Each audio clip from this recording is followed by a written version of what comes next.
Termasuk kepada dioda Zener. Dioda Zener di sini bedanya dia dengan dioda penyiara. Kalau dioda Zener itu dia bisa bersifat dia sebagai penstabil tegangan.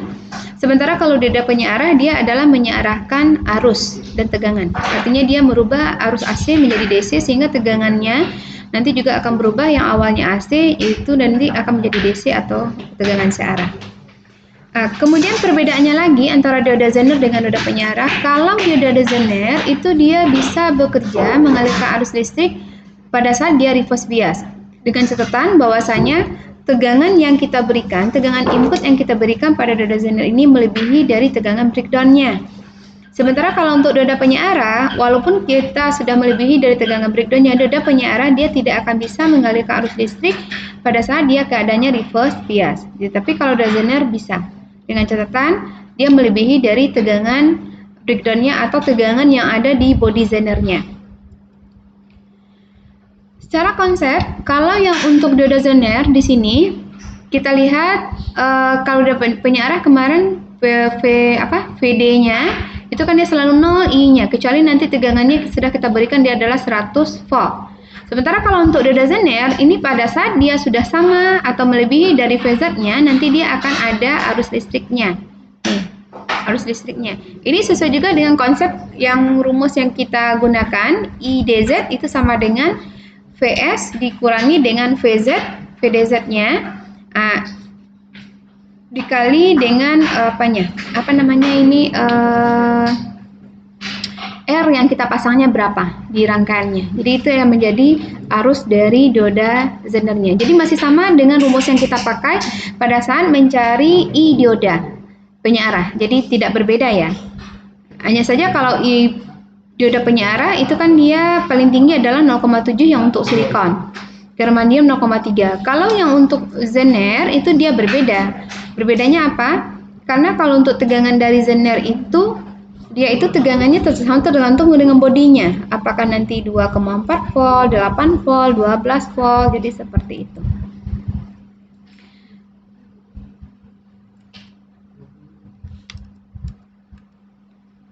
Ini yang untuk rumusnya yang kita pakai. Jadi ini adalah V sumber dikurangi dengan VDZ sebetulnya. V2 ini kalau di sini simbolnya adalah V2, ini adalah VDZ dibagi dia dengan R. VDZ-nya berapa? Itu tergantung dari tegangan DZ yang kita gunakan.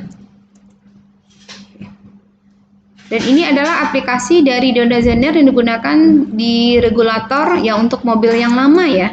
Kalau mobil yang sekarang kan dia sudah menggunakan sistem kontrol ECU semuanya. Jadi ini adalah untuk mobil yang lama. Ini yang masih menggunakan sistem karburator ya. Ini ada dioda Zener-nya yang kita pakai. Jadi nanti ini tergantung dari tegangan yang masuk antara pembagi R3, R4 dengan R5. Ini menggunakan hukum Kirchhoff. Jadi kalau tegangannya ini melebihi dari tegangan masuknya melebihi dari VDZ-nya, maka nanti T2-nya aktif. Kalau T2 aktif, pengisian dihentikan. Tapi kalau seandainya dia masih kurang dari VDZ-nya, VDZ yang kita gunakan sini adalah 12 volt. Jadi kalau seandainya kurang dari 12 volt, maka T2-nya mati, T1-nya yang aktif, dan pengisian berlangsung. Jadi ini konsep dari regulator yang menggunakan alternator. Ini keterangannya semuanya. Kemudian yang berikutnya itu adalah LED. LED itu digunakan di sini adalah untuk sebagai indikator dari sebuah rangkaian, on off-nya sebuah rangkaian. Kemudian kalau untuk LED ini rumusnya masih sama ya. Cuma kalau dia paralel LED-nya jadi kita gabungkan dia paralel. LED sama dia dengan tegangan dioda PF-nya itu ada sekitar 0,3 atau 0,7 tergantung dari yang kita buat. Kita coba masuk yang untuk yang di buku ya. Ada yang untuk dioda Zener-nya biar lebih paham. Sepertinya di buku itu dia lebih banyak ini kan lebih banyak dibahas saya rasa. Ini adalah untuk komponen listrik ini. Termasuk yang untuk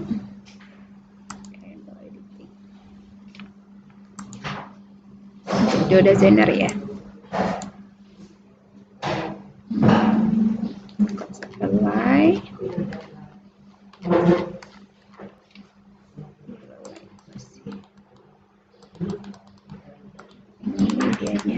Anda boleh buku rasanya sudah saya share di grup, jadi silakan dilihat yang ini ya.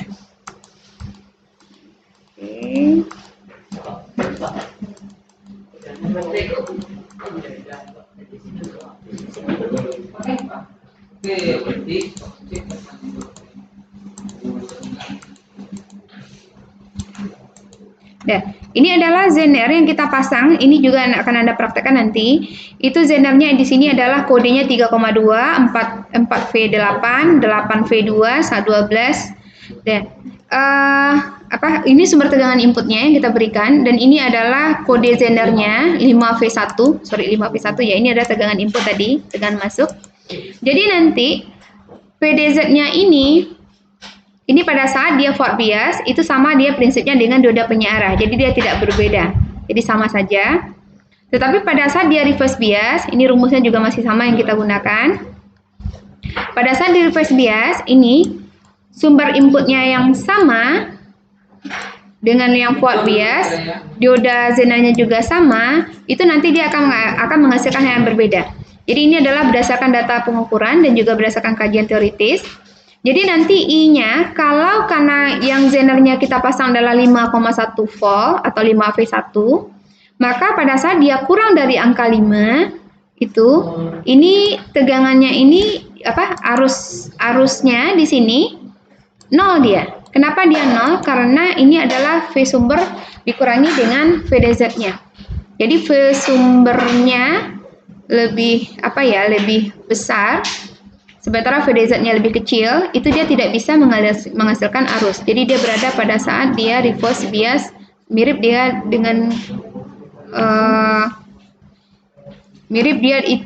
dioda penyearah pada saat reverse bias. Tetapi pada saat kita berikan dia sumber tegangannya ini 8,2, 12 volt, maka tegangan yang dikeluarkan oleh DZ-nya itu persis sama dengan tegangan bodinya. Ini kita ukur ini agak berbeda ya, 5,1 harusnya di sini.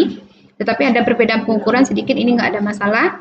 Kemudian arusnya nanti dia akan ada 2 volt, 4 volt. Jadi kalau VDZ-nya dia, kalau kita berikan sumber tegangannya 8,2, maka VDZ-nya di sini adalah hanya sama dia dengan bodinya. Beda dengan dioda penyearah. Kalau dioda penyearah pada saat reverse bias, tegangan dioda penyearahnya kan sama dengan tegangan sumber, makanya arusnya 0. Kalau untuk zener dia tidak. Jadi dia tidak akan bisa melebihi tegangannya yang dikeluarkan dari DZ-nya ini melebihi dari bodinya. Oke. Jadi karena dia berbeda antara 8,2 dengan 5, sehingga nanti akan menghasilkan arusnya. Karena kan tadi rumusnya itu adalah ini, kan ada rumus ini.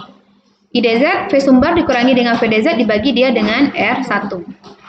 Kemudian ini juga, pada saat dia 12 volt, kita berikan sumber tegangan, sementara VDZ-nya adalah 5V1, maka di sini arusnya ada sekitar 4, karena tegangan dikeluarkan adalah 5. Kenapa 5? Karena ini bodinya 5.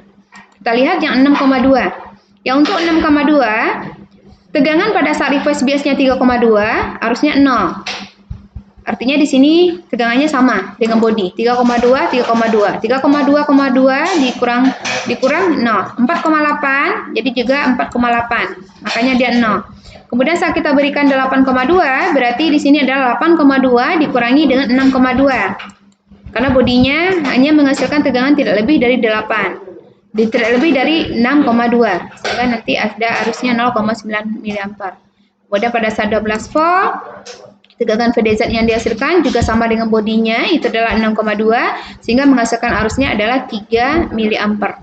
Jadi intinya, kalau untuk dioda zener, pada saat dia tegangan yang kita berikan, tegangan sumber yang kita berikan pada dioda zener itu sudah melebihi dari tegangan bodinya, maka tegangan yang dihasilkan oleh dioda zener itu sama dia dengan tegangan bodinya, sehingga selisih tegangan antara sumber dengan tegangan bodinya zener itu akan menghasilkan arus listrik. Sementara pada saat dia kurang dari tegangan bodinya, maka dianya ini, itu tegangan sumber, tegangan DZ-nya itu akan sama dia tegangan sumber.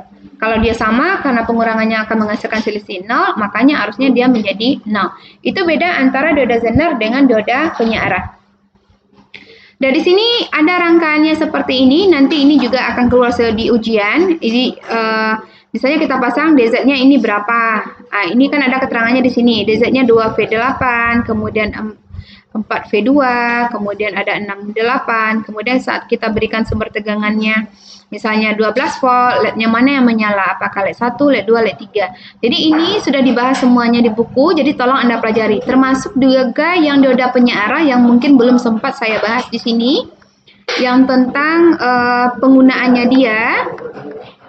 Yang mana itu ya tadi kemarin, yang seperti di